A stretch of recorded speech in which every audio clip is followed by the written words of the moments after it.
Hello everyone! It's me, Sonia.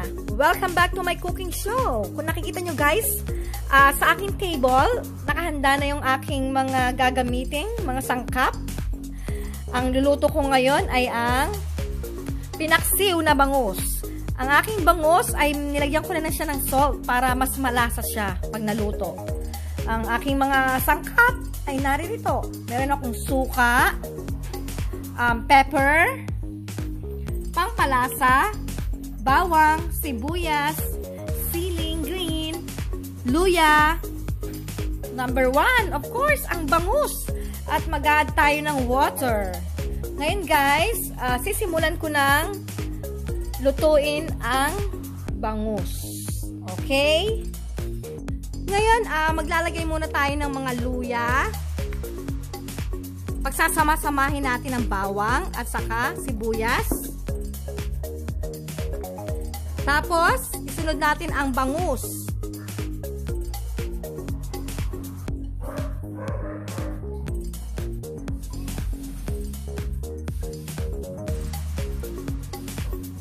Tapos, lagay na rin natin ang sili at ang ating pepper. Suka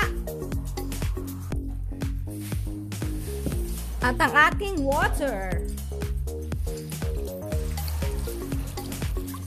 Ngayon, sisimulan na nating lutuin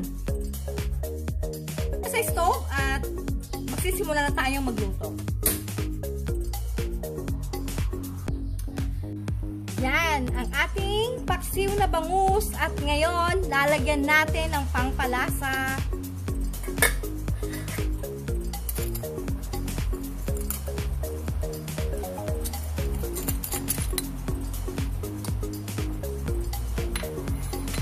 At ito guys ay maya-maya ay luto na. Yan po ang aking paksiw na bangus. Napakasimple lang gawin.